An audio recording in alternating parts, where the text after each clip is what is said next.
You're listening to Straight from the Pulpit. Here you will find sermons taken directly from the pulpit of Shenandoah Baptist Church in Verona, Virginia.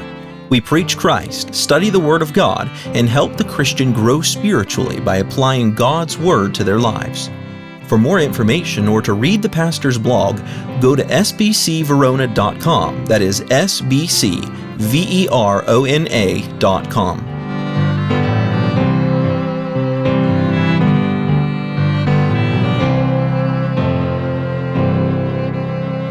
So not last week, but the week before last, I guess, we were talking about George Whitefield, and we were talking about the Wesleys a little bit in the beginning of the Methodist movement, and I wanted to pause there because we got up into the 1700s, and I want to go back now and talk about what's going on with the Baptists, the Anabaptists, whatever you want to call them at this point in time. What's going on with them? There was Baptists in England during this particular time, and we may talk about a few of them, but I'm not going to go into great detail there. But what about Baptists that come to America? We know that when the Pilgrims came over to the New World, they were coming for the purpose of religious freedom. And so they came over to New England, to that area. They were searching for religious freedom. Now, these were not Baptists, although some have suggested that they might have held more Baptistic views, even though they didn't claim the title. But these would be more Puritan, style Christians, I guess. But they came over searching for religious freedom. But that does not mean that there were not Baptists or Anabaptists that did not come over, because there certainly were. And I've talked before about how different colonies took on different state churches. For example, Massachusetts became a Congregationalist state. And so there would be Baptist preachers who would come into Massachusetts trying to preach what the Bible said, and it would cost them, because Massachusetts said, no, we only, will allow congregational doctrine here, and if you're going to preach against that, then you need to leave, be banished, be imprisoned, whatever the case is, but you cannot preach against that. And there were other states that had similarly their own state religion.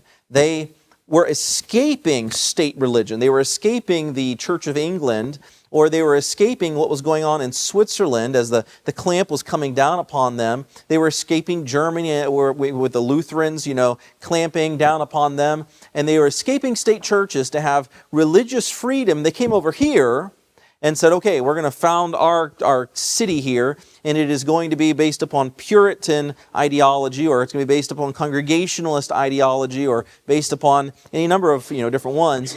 And we're not going to allow anything else to be taught here, though, which was part of the problem of why they had to leave Europe in the first place, because governments and church were working hand in hand to quell anybody who said anything against them.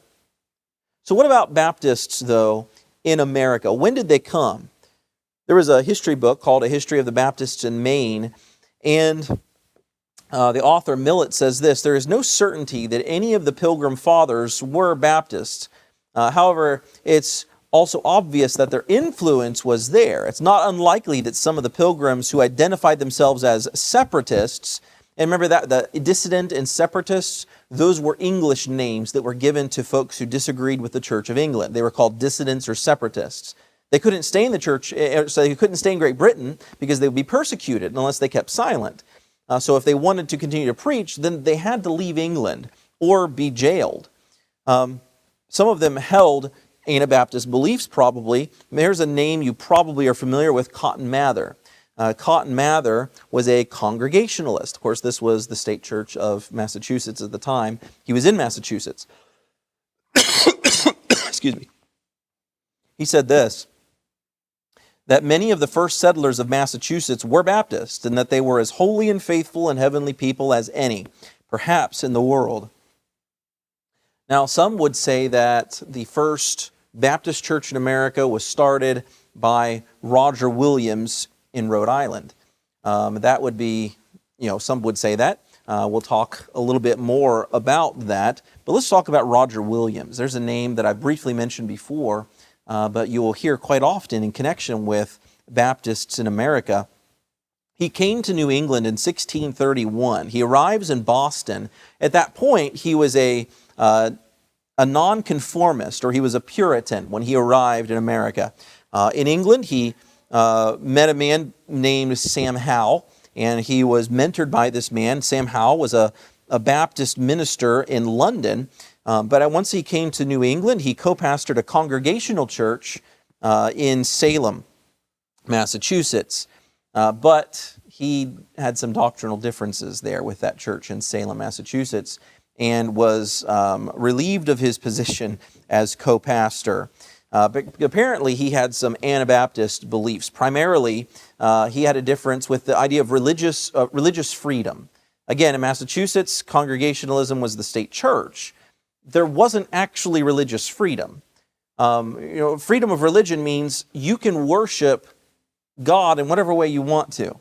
It is the freedom to worship how you want. Now, not every way you want to is going to be biblical, and then there are going to be some ways you want to which are actually harmful, that are hurtful to other people, and obviously those things must be controlled, but it went way beyond that to no, you cannot preach against infant baptism. You cannot preach against this. And so he had an issue with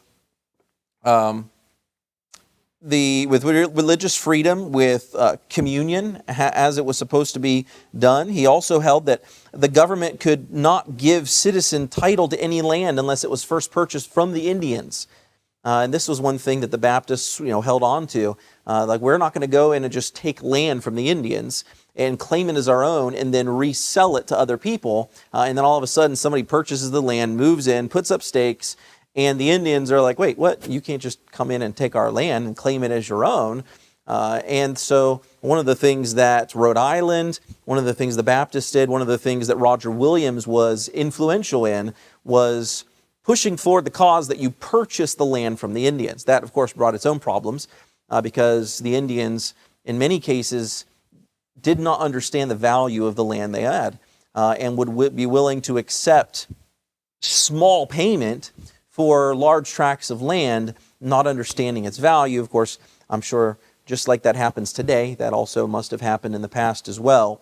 But Roger Williams was also one of the forerunners in this. Of course, this put him at odds with the Congregational church. So he was dismissed from his church. He ended up spending 2 years in Plymouth with Pastor Ralph Smith, but he was invited to return back to his church in Salem. He did not stay there very long, though.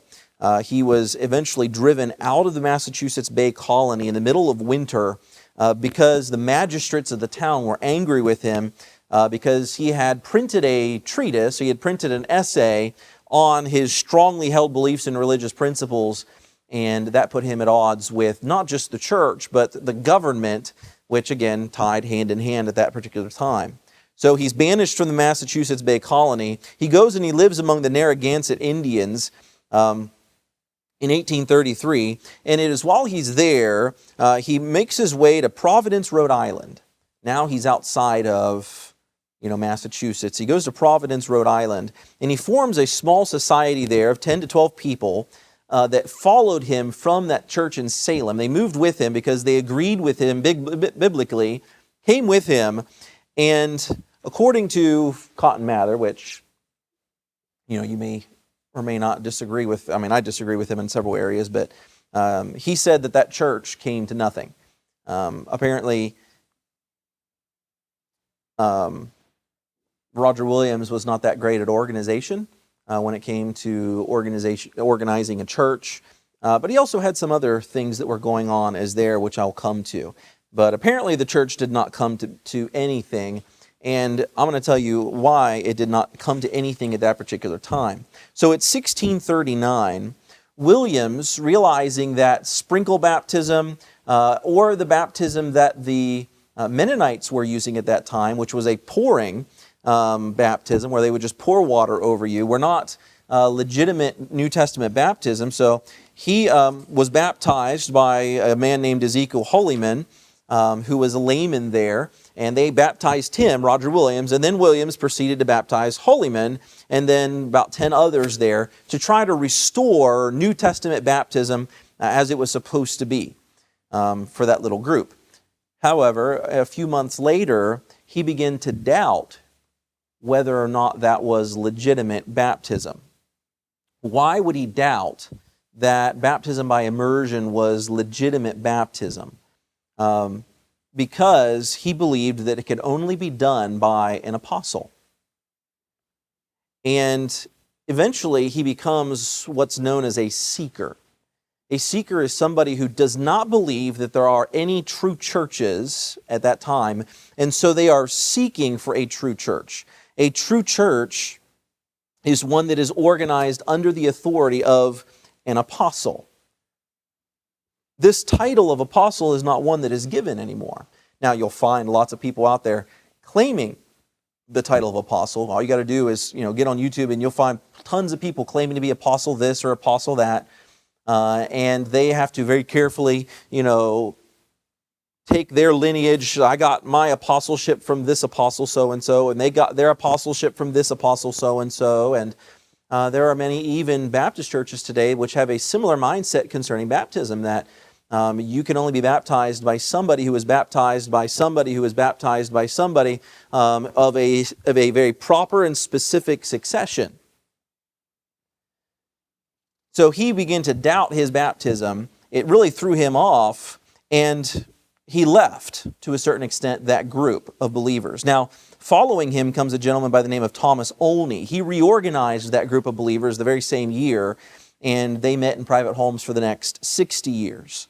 So Roger Williams often gets credited as starting the First Baptist Church. However, he did not organize the First Baptist Church in America at that particular time. Let's go to, before I do that, I want to read you a quote from Mr. James Bryce.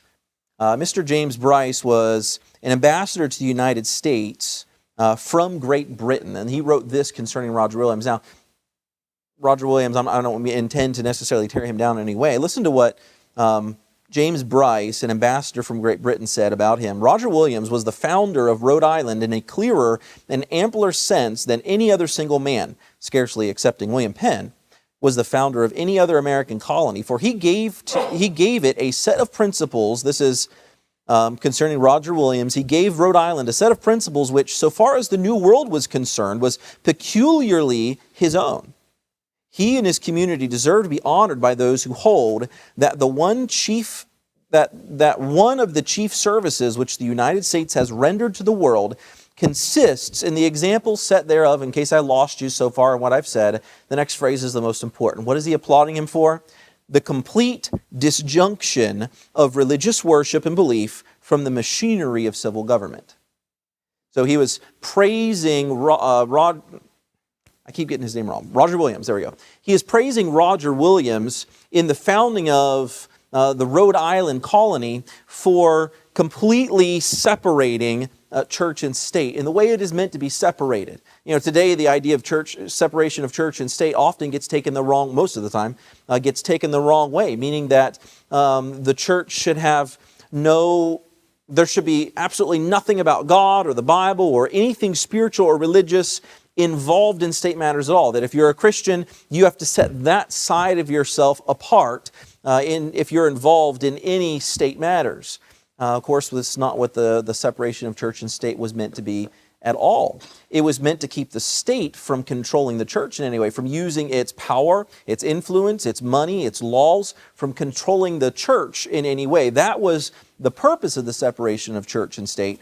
While the separation of church and state was not encoded in the Constitution, but that is the purpose of it. And so Roger Williams, yes, they're already in the New World. There's already these colonies over there, but there's not really religious freedom still at this point. And he is really spearheading this idea there in Rhode Island.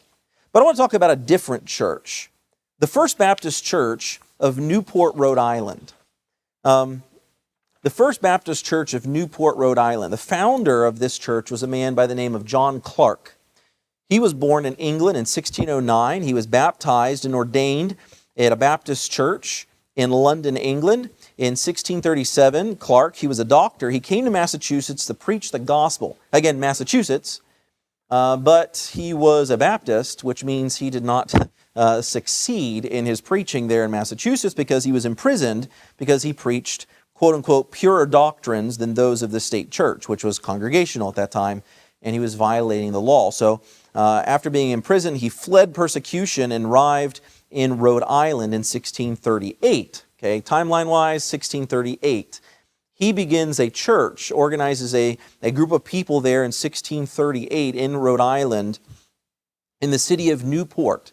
With the help of Roger Williams, actually, he was able to purchase some land from the Indians, and he set up a meeting place. And from its very beginning, Clark's church and his church government was better organized, and it had more people coming to that church than Roger Williams' small group. 1638, John Clark organizes and sets up a church. 1639, a year later, is when Roger Williams does so as well. So technically, we have physical evidence on Clark's tombstone up there at the Newport Church. It says when he began the church. There was also a parliamentary act concerning the beginning of that church, because 100 years after the founding of the church, they had a special service that was written about. And so that church was the very first one in the Americas. And it continued until this present time. The church, I believe, is still there.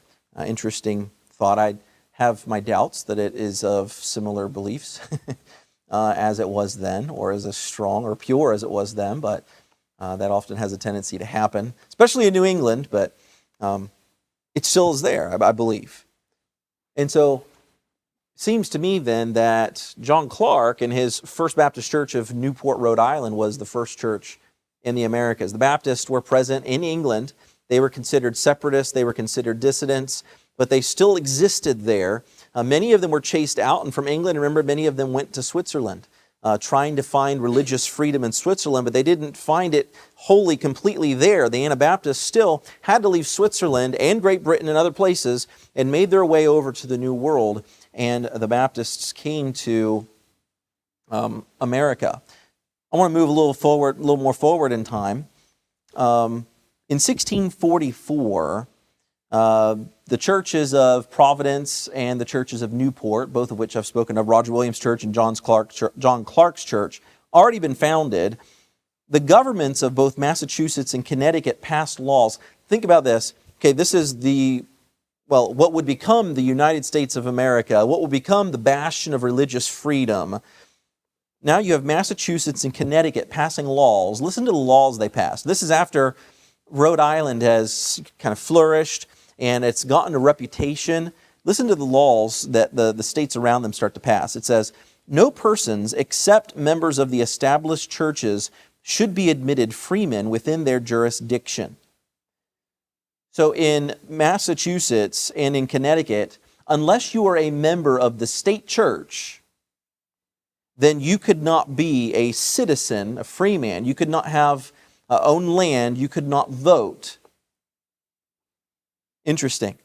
In fact, Massachusetts was so scared that the Anabaptist principles were going to spread to their colony, they passed another law in November of 1644 saying this: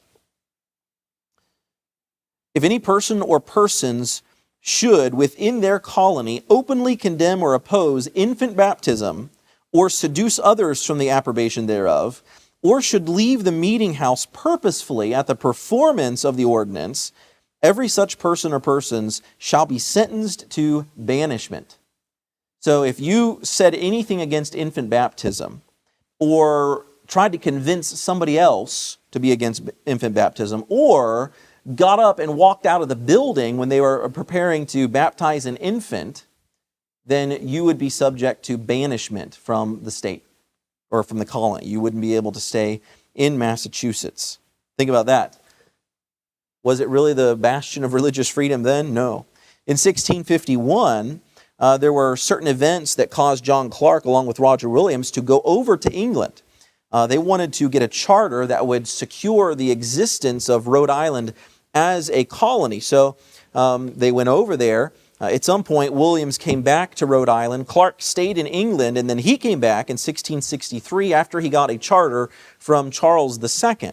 And it's extremely significant because Charles was, in a sense, taking a gamble on this colony of Rhode Island. Think about it. Things were not run willy-nilly back then. It wasn't you do as you want, you believe as you want, you worship as you want. There were practically no places in the world that allowed you to just worship as you wanted. Everywhere you went, even if you came to the New World seeking religious freedom, those who were in charge still controlled the religion of that area. So this was an experiment allowing Rhode Island to have their own charter, which we'll read in a little bit, a piece of it that, well, actually I'll read it now. It says this, that no one in this colony shall henceforth be molested, punished, disturbed, or brought to trial on account of any difference of opinion in the matter of religion. This has not been done. For Charles II, the leader of the Church of England, over in England, to allow Rhode Island, one of their colonies, to have a charter allowing it to be freely religious, this was dangerous. It goes on to say, but each one at the same time shall be able freely and lawfully to hold his own judgment and his own conscience in what concerns religious questions, so long as he does not violate peace and quietness and does not abuse this liberty in a licentious or profane manner. To England, to the king, it meant that the governmental support of the state church might become unnecessary if this worked. You know, in one sense, remember I've talked about as the church grew bigger and more powerful, it became necessary, well, when the church was weak, it was necessary to have state protection to keep them safe and protected. But as they grew powerful and more wealthy, it became necessary for the church to have their hands in the state to maintain that existence. And so there was this corrupt symbiotic relationship between the state and the church. And if now there's going to be a new colony which is going to thrive, which is going to provide capital and tax for the government, it's going to render the state church unnecessary. And again, this is a dangerous experiment. Now, we know it was successful. Religious freedom eventually won the day, and it began here in America. However, persecution did not end. That colony of Rhode Island was viewed as a group of vagabonds, a group of mixed bunches of nobodies with all sorts of varying, weird, and strange beliefs. And this was the way it was viewed from the outside, as disorganized, as a bunch of strange, people. And you could look at the United States today and view that in the same way, because you look in the United States and you just find every religion, people worshiping plants, people worshiping animals, people worshiping themselves, people worshiping nothing, people worshiping technology.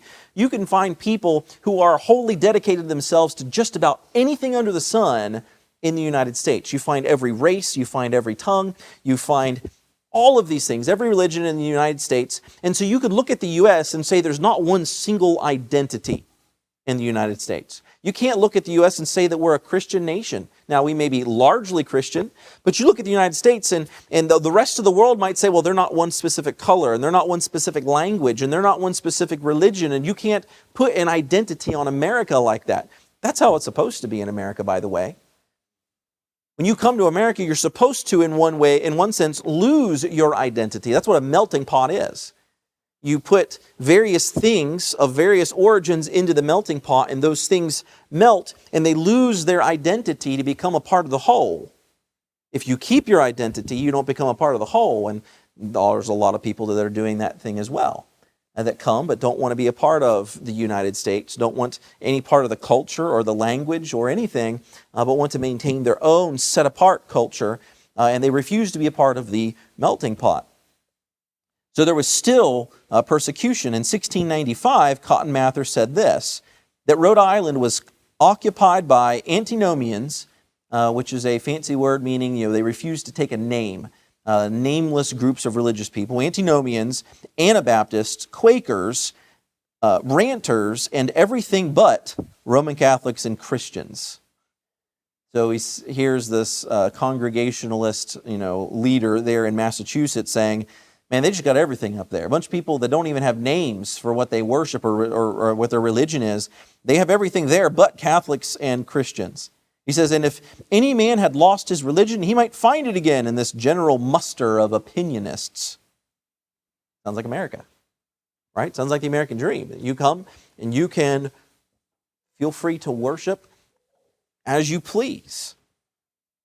An official from North Carolina wrote the Chief Justice in 1696 about Providence, Rhode Island, and said this: "'Tis necessary that that place be taken care of and put under regular government, the present pretenders to govern being either Quakers or Anabaptists." They didn't like that they had religious freedom. They didn't like how Rhode Island was being run. There was a letter addressed to the inhabitants of Providence by Presbyterians in Massachusetts. This is actually kind of funny.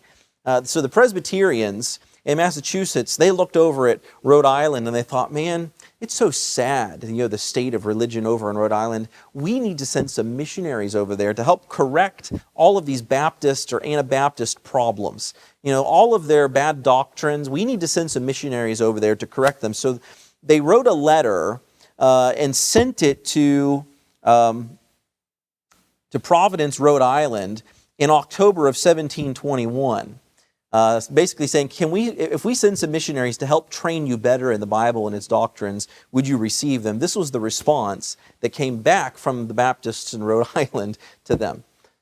We admire at your request, or that you should imagine or surmise that we should consent to either, inasmuch as we know that your ministers, for the most part, were never set up by God. Attacking their church hierarchy. That they, this presbytery, that they are being placed by one another, that they are being, there's this hierarchy set up above the churches, which isn't biblical. He says, but have consecrated themselves and have changed his ordinances, and for their greediness of filthy lucre, some you have put to death. Others you have banished upon pain of death. Others you have barbarously scourged. Others you have imprisoned and seized upon their estates. And at this very time, you are rending in pieces and ruining people with innumerable charges. And you, like wolves, pursue, and whenever you find them within your reach, you seize their estates. And all this is done to make room for your ministers to live in idleness, pride, and fullness of bread. Shall we countenance such ministers? Nay, verily, these are not the marks of Christ's ministry, but are a papal, that hurt, a papal spot. You're acting just like the Roman Catholics that you protested against in your Protestant Reformation. That is abhorred by all pious Protestants. That letter was dripping with, I don't want to say sarcasm necessarily, but it was dripping with pointedness. I can put it that way. They said, you want to send your ministers over here to teach us how we ought to worship and teach us what the Bible says? When your ministers aren't even appointed by God, and you've taken all of the ordinances and you've misused them for your own greediness, you hurt, you damage, you chase down, and you kill people who disagree with you. No, you are a whole lot more like the Roman Catholic Church that you have tried to flee from. You've become just like them. I don't think we'll be letting your ministers come and teach us.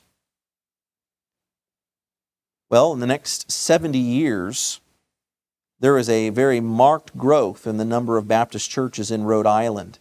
From 1706 to 1752, 10 more churches were founded in Smithfield, I'm not going to read all of the different towns, but several towns there in Rhode Island where many more Baptist churches were founded. In 1764, there was a new church formed of members from the First Baptist Church of Providence, and it was established in Cranston, Rhode Island. Then, of course, the Great Awakenings come along. We talked about George Whitefield, and he came to America during that first Great Awakening. Of course, he was not the only preacher of the first Great Awakening, but he's the only one that we talked about yet. Second Great Awakening comes along, but Rhode Island here is the first colony that offers religious freedom to its inhabitants. It does not have a state church, but it is largely Baptist in the colony itself. I thought that'd be interesting to talk about this morning, about the colony of Rhode Island. Each of the colonies had their own flavor. You come to the southern colonies, and it was less religious flavor and more business flavor. The further south you went, but those northern colonies were mostly religious bastions. Some, though, turned into state churches. We'll talk more about that when we come back next Sunday morning. You have been listening to Straight from the Pulpit podcast from the pulpit of Shenandoah Baptist Church in Verona, Virginia. Be sure to follow this podcast and share this sermon with a friend. And if you're listening on Spotify, please leave us a 5-star review. See you next time.